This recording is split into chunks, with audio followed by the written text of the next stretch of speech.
Welcome back. If you've just joined us, you're watching the news at 10 on Channels Television, coming to you live from Lagos. A reminder of our top stories. Delay in issuance of landing permit to Air Peace by South African authorities temporarily stalls airlift of second batch of Nigerian evacuees. Federal government says Nigeria will not bring up the issue of xenophobic attacks in South Africa at the 74th United Nations General Assembly. Shell Petroleum Development Company to resume oil exploration on oil mining license 25 in River State after years of face-off with host community. And Saudi authorities vow to bring perpetrators of attack on oil facilities to justice as US reveals locations where they were allegedly launched.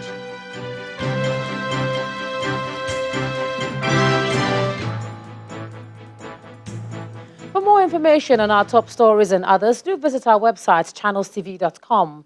YouTube.com/channelsweb has videos of all our shows.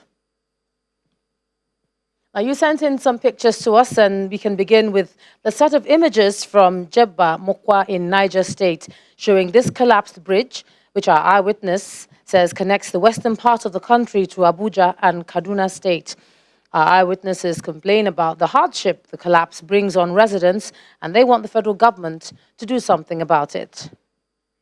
Next, we have this image from Osu local government area of Imo State, showing this makeshift bridge in bad shape. Our eyewitness says the bridge is always this way, making it difficult for them to commute, and it was a makeshift bridge done as a result of community effort. He's calling on the state government to help out.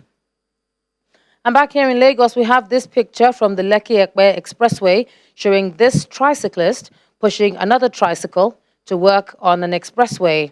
Our eyewitness is raising safety concerns over this practice, and he wants it discouraged. For all your images, thanks a lot, and do send us some more.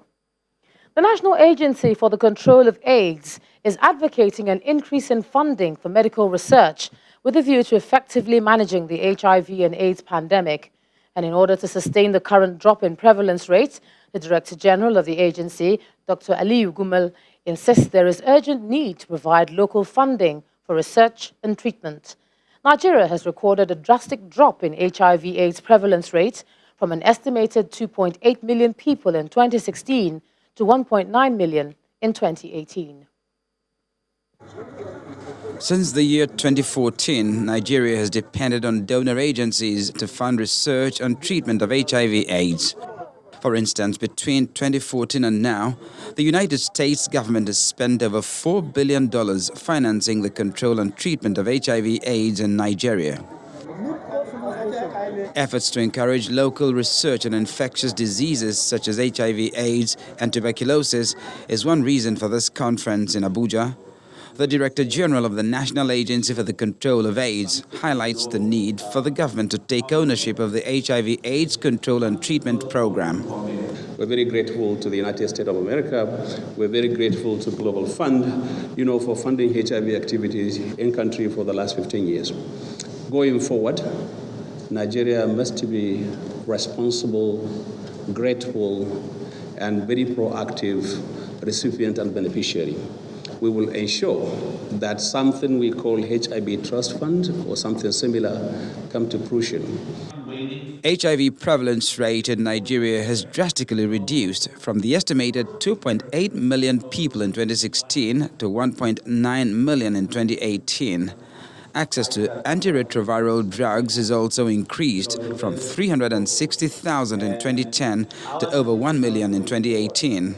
In terms of HIV, we're making a big stride, but now we have to surge in terms of leaping forward with our case detection and placing on treatment as far as certain states are concerned. And we are focused on Rivers, FCT, and Nasarawa. FHI is focused on Akwa Ibom. These are the high burden states, and CIHP is focused on Lagos, while APIN is focused in Benue. So the major thing that we're having a problem is implementing what we already know.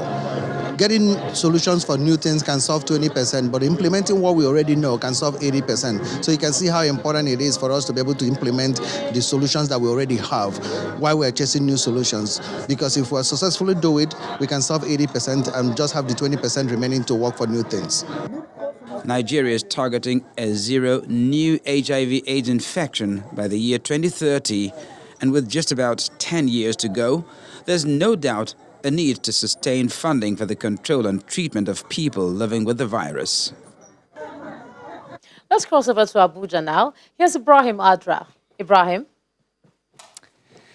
Many thanks, Ejoma. The Nigerian Army has commenced the trial of the former general officer commanding 8th Division, Major General Hakeem Otiki, over the alleged diversion of the sum of 400 million naira by some soldiers in the division. The Army confirmed that 5 soldiers under his division carted away the money while on escort duty from Sokoto to Kaduna.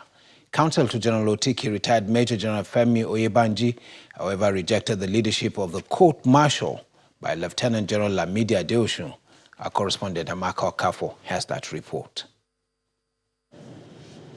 Former General Officer Commanding 8th Division Major General Hakeem Otiki arrived in the venue of the court-martial of the Nigerian Army in a wheelchair. He is facing charges of diversion of 400 million naira. About 5 soldiers under his division had allegedly disappeared with the money, which they were ordered to transport from Sokoto to Kaduna State. The chairman's ruling on the application. He undergoes a medical examination and is then positioned before a table to be occupied by the panel of the court-martial. The 8-man panel, led by Lieutenant General Lamidi Adeosun, arrives. The president of the panel, Lieutenant General Adeosun, reads the order of the Chief of the Army Staff setting up the court-martial. He then asks the defendant, Major General Hakeem Otiki, if he is okay with him as the president of the court-martial. I want to ask the accused person that I, Lieutenant General L.O. Adeosun, N/8299, from the Department of Policy and Plans, Army, whether you agree for me to sit in this court as president or you object. The defendant replies through his lawyer.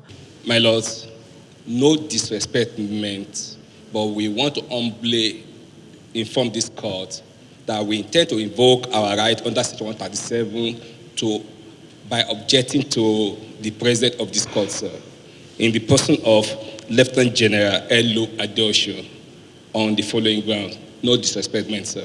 We have it on good authority that you do bear a grudge against our client, Major General Otiki. And based on that, we have this strong feeling that he might not get a good trial, a fair trial, under your leadership in this court, sir. Finally, sir, it's also a known fact, sir, that as at the time General Otiki took from you as the Corps Commander Infantry, he inherited your security personnel, your soldiers, that forms the inner security of General Otiki. And sir, these are the same personnel that form the basis of why we are here. They were actually your personal aides, sir. While the counsel was given his reasons, journalists were asked to exit the court-martial. It is not clear whether the request of Major General Hakeem Otiki was acceded to. Amaka Okafo, Channels Television News. And still in Abuja, President Muhammadu Buhari has charged members of the Police Service Commission to redouble their efforts in ensuring that Nigerian police force delivers on its responsibilities. President Buhari spoke when he received the annual report for 2018 by the Police Service Commission, led by its chairman, former IGP Musliu Smith. President Buhari reiterates the mandate of the commission to include appointments, promotion and discipline of officers of the force. He charges them on sacrifice and commitment in order to tackle the various security challenges facing the country. Your assignment is enormous and calls for sacrifice and commitment, especially now that nearly every country is faced with severe internal security challenges. Nigeria is no exception. I am aware that you have put policies in place to reposition the police force in the areas of merit-driven promotions and prompt disciplinary actions. Government will require that you redouble your efforts and ensure that the police force receives the required assistance for optimal service delivery. I wish to see close communication and understanding between you and the Nigerian police. This is necessary for the overall efficiency and effectiveness in securing the country.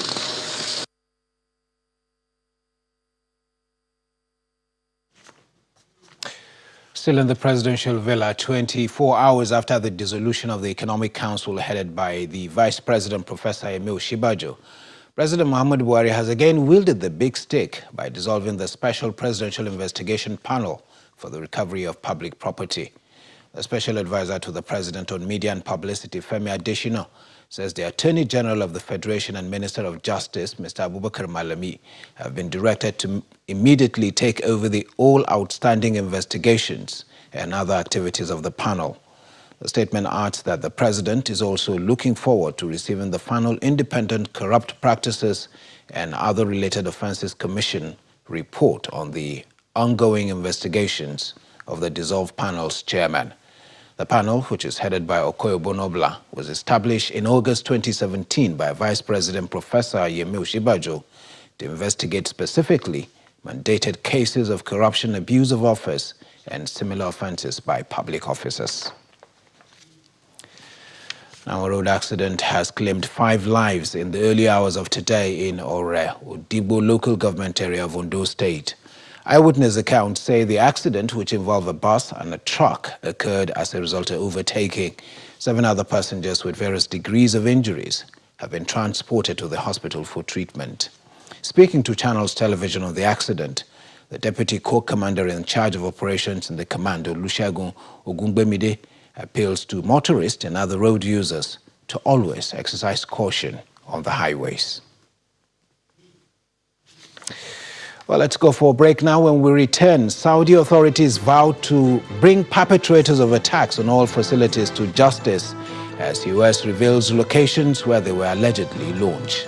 That'll be on international scene with Around the World in 5. Stay with Channels Television.